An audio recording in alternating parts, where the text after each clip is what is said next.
All right. Hi, everyone. Welcome to our Chat to a Champ session today. I'm joined with two of our male figure skaters, Harley, Windsor and Brendan Kerry, who have both finished their Olympic competition. So they're going to answer some questions for us today. So, boys, how are you enjoying the Olympics so far? Oh, it's really good. I think it's really cool. It's a good experience. And yeah, I can't wait to soak it all in.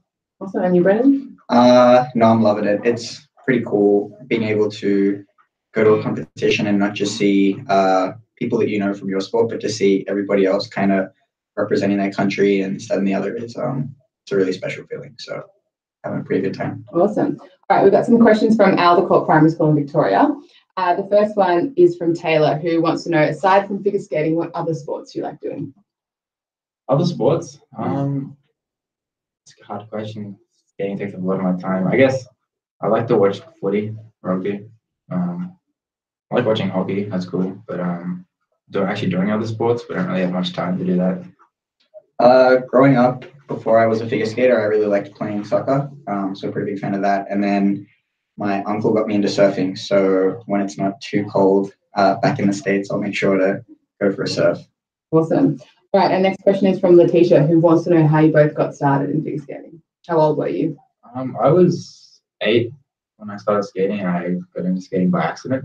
Took a wrong turn, so an ice rink. I was about to go in, and really liked it, and everything took off from there. So That's history. yeah, it was a big mistake turning into something good. And you, Brendan? My mom is an Olympian for ice dance, so I was always on the ice in the rink, but I hated figure skating, didn't care for it at all. And then one day I went and watched a competition, and I was like, oh, that looks kind of fun, like I'll give it a go. And that night I actually broke my ankle at McDonald's, like you do. And so about 3 or 4 months after that, I decided I still wanted to give it a go. I was really, really awful at it. And because I was so bad at it, I improved really quickly, and I kind of fell in love with that feeling and then fell in love with skating. Awesome. Now, speaking of broken bones, Caden wants to know, have you, either of you ever broken any bones or had any major injuries in your career? Oh yeah. When I was younger, I broke my elbow. Broke my finger a few times, broke a toe, I had a stress fracture in my back, and just little niggle injuries all over the place. I've had fractures and stress fractures throughout both ankles and my feet, my wrists. I fractured a bone in my wrist at my last Olympic qualifier before I had to compete. The back of somebody's blade cupped me in the eyebrow when I was younger. And at the beginning of this season, getting ready for the Olympics, I did a triple axel and kicked myself in the side of the foot, so my blade got stuck in. Yeah, that was pretty awful. Lots of fun injuries. All right, the next one is from Cody, and you might you're gonna have to explain this one for us all. How do you spin on the ice that many times? Because you both do lots of twists on the ice. You can start that one. First of all, spinning is not fun. I don't enjoy it. No, I mean, like a lot of practice figuring out how to get centered, and then it's just a blur. Like you don't really know what's going on. Sometimes you'll finish and you'll be facing the wrong way and you have to like turn around and act all cool in front of the judges. But heaps and heaps of practice, and it's just a terrible feeling. Not good. Yeah, spinning's not great. I'm not particularly fond of spinning. I don't do much of it anyway. As pair skaters, my partner does most of the spinning for me, but you know, like Brendan said, it's a lot of practice and it's just a big blur. Awesome. All right, so Charlie wants to know, what days do you ice skate? So maybe run us through a typical training week. Training week for me is Monday through to Saturday. Monday 2 times, Tuesday 2 times, Wednesday once, Thursday 2 times, Friday 2 times, and Saturday once. So lots of time on the ice. Yeah. I'll skate Monday through Saturday. Sunday I'll be back in the rink teaching, but otherwise I'll skate anywhere from 2 to 4 sessions a day, and then at the end of that I'll go to the gym maybe 3 times a week. Alrighty. Okay, so Donnie wants to know, how do you learn how to ice skate? What's the most important thing to know when you're learning? I think a big thing with skating is the fear of it. I think people sort of have to get over the fear of falling. It's going to happen a lot in your career. So I guess trying to learn it is just practice. Like everything else, it's just lots and lots of hours of practice. Learning to skate, like the very basics, is basically just walking. all you got to do is just walk on the ice, like little marching steps, kind of like rollerblading, but a little bit more fun, I think. Awesome. All right, the next question is from Miranda. How long have you been practicing? And maybe for this one, how long have you been training competitively, with the goal of the Olympics in mind? For me, I haven't really been competing that. I've only been competing 2 years now. So only 2 years ago. But yeah, like just full on for the last 2 years basically. And I guess in the last 2 years I really had a sort of goal for the Olympics, and here I am. I started competing when I was 10. It was my first nationals. I started competing overseas when I was 13. I went to England for my first international. And then I became a senior and actually started to like really compete and do stuff when I was 17 or 18 and made my first Olympics by 19. Right, so quite a few years then. A long time. All right, next question from Ciara. How do you spin or do any trick without getting injured? Or what trick do you think you get injured the most doing? Ooh, most injured from?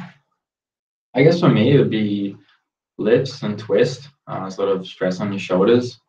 Yeah, either my shoulders or back. Knees take a big toll on it. I guess for Brendan it'll be a bit different though. He's jumping a lot more than I am.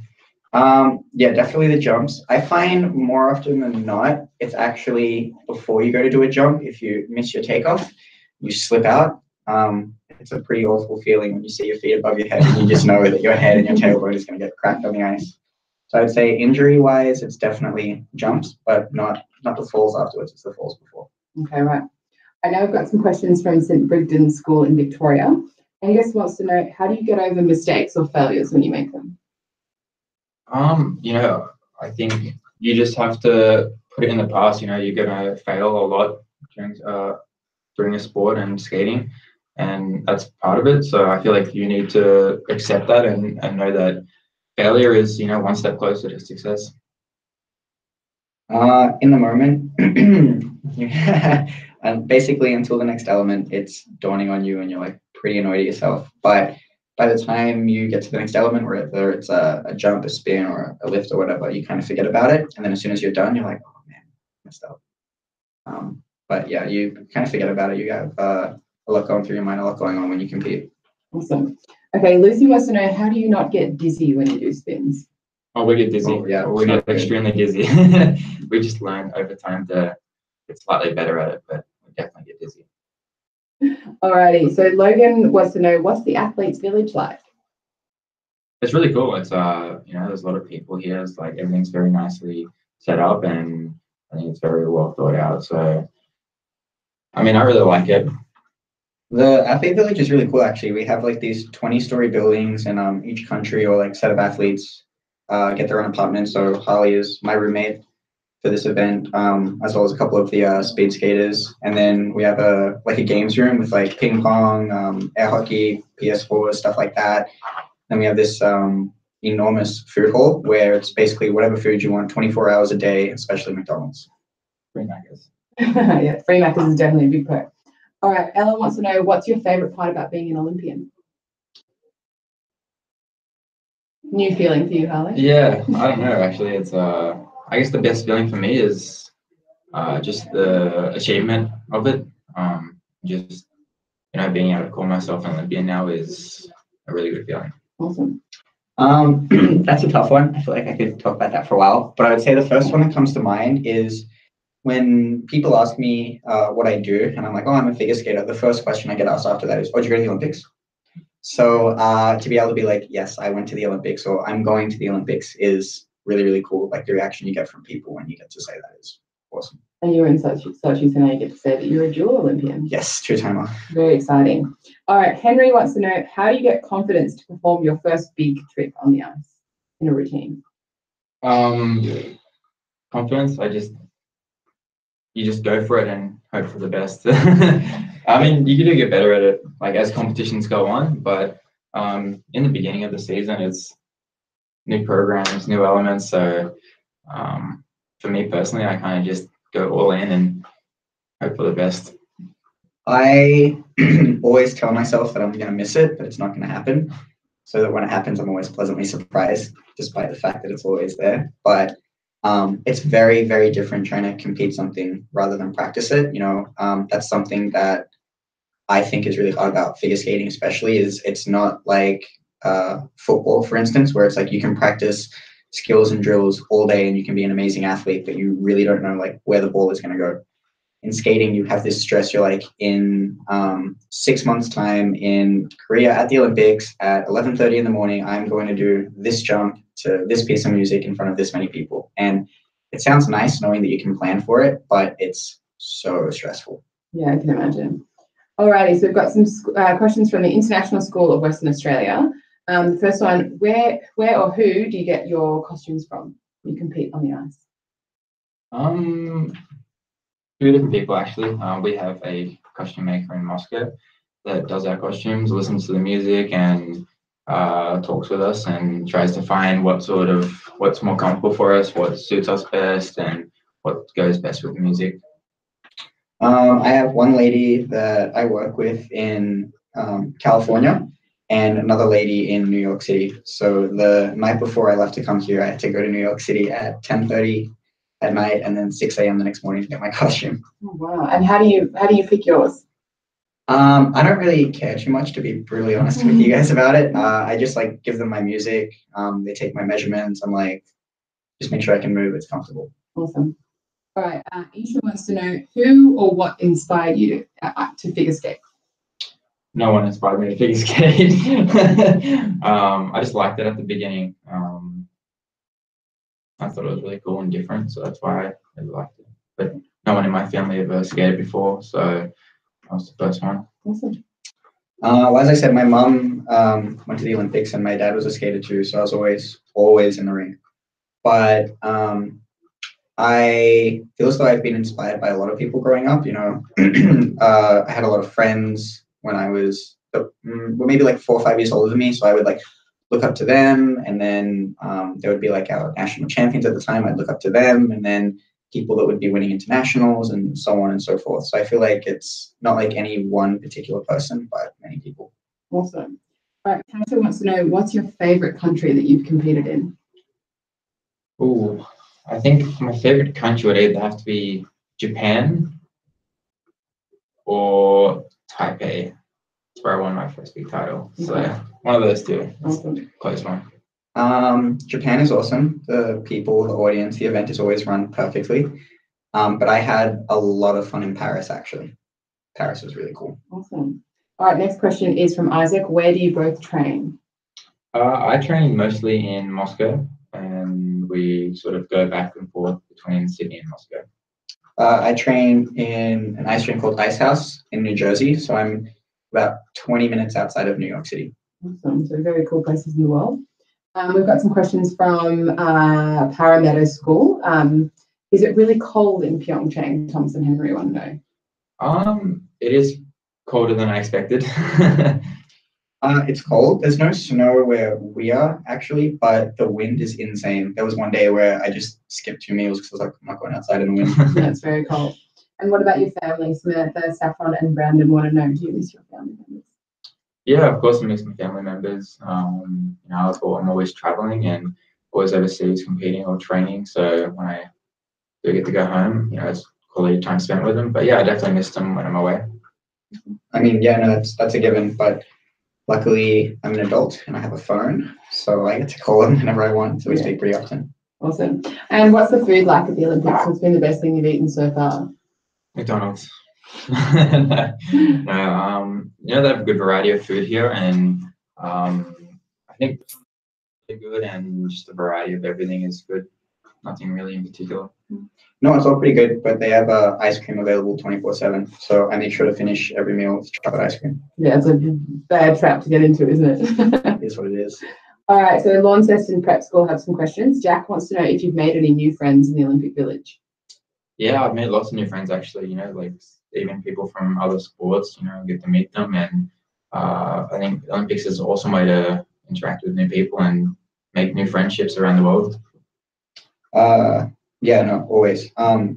It's mainly because what we do is we all get given pins for each of our countries, and everyone will come up to us because we're Aussie, so there aren't too many of us here, and they'll be like, do you have a pin? Can I have a pin?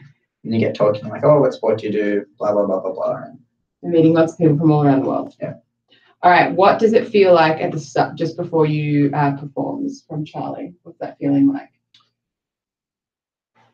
I had a lot of feelings. Just before I started, I was extremely nervous, extremely scared, but also extremely excited at the same time. So it was all the emotions just kind of bundled into one. But once the music starts and we get going, after maybe 10 seconds, you're in the zone and you do your job. Much better. The Olympics is different from every other competition because you have those same nerves, but there's also a feeling of relief and excitement that I don't think you get at any other event. But it kind of feels like if you've ever gone on a big roller coaster and you go on that huge swooping drop, that's kind of what it feels like for the first 10, 15 seconds. Right, very scary. Sienna wants to know, who are some of your main competitors? What other countries in your events are really strong? I mean, there's so many strong people in my event. I think our main competition would have been the Czech team, North Koreans, some of the Italians, Austrian, but there's so many good countries in my event that are super strong and extremely good skaters. But I think those few were the main competitors for us. Pretty much every flag you look up and see in the men's event right now is pretty insane. There are like a lot of guys that could have medaled easily, so it's kind of a tricky one to answer. That's good though. Lots of competition is good for the sport. How many pairs of skates have you both bought to the Olympics from Maddie? Only one. I was kind of hoping that my boots wouldn't fail me, so I probably should have bought 2 pairs, but I bought one. I brought 1 pair of boots, but I brought 2 sets of blades. Okay. And what else have you been? We've both finished your competition now. What have you been doing in Pyeongchang? Maybe before you started, and now that you've finished, what are you going to get up to? Beforehand, we were just training like normal. Now that Brendan has finished his event, I think I want to try and get up to the mountains and see some aerials and some other sports up in the mountains. But we also still need to train. We still have world championships after this. Pretty much the same thing. Pretty much the same thing. All right, we've got a couple of questions to go. So how do you get yourself prepped for a competition? Harley, I know we've spoken about this before. Yeah, I mean, I have a very strange set routine that I have from as soon as I wake up. Just lots of things, little things from like, I have to put my right leg in first before my left leg when I put my pants on, and then my left sock and then my right sock. I have to sleep in between the practices, even if it's like 20 minutes. I have to visualize my program, and just lots and lots of little kind of silly things that don't really make sense to other people, but it gets me in my zone. I make sure the night before I compete, I have everything laid out so I can wake up, shower, and go. Nothing too special before practice, but in between practice and the event, I have to shower twice, and I will always put on a movie, like this one particular movie, just because, even if it's only for like 10 minutes, because when I was 13, I couldn't land anything in practice to save my life. And I was just like watching this movie one day, went to competition, skated clean, won. I was like, oh. What movie is it? It's a pretty old movie now, actually. It's called Never Back Down, which came out when I was like 13. Wow, awesome. All right, so the last question is, do you prefer skating here in Pyeongchang or in Australia? I actually really like skating here. Skating on the Olympic ice is super fun and exciting. You don't get to do that very often, so I think here is really cool. Skating on the main rink here is really, really awesome. It's this like huge arena. You see the Olympic rings everywhere. The practice rink I couldn't care less for. It's like skating in a dungeon. It's like this like dark little basement you have to skate on. So in order, I would say the main rink we compete on, skating at home with everyone, with my friends and stuff, and then the dungeon. Awesome.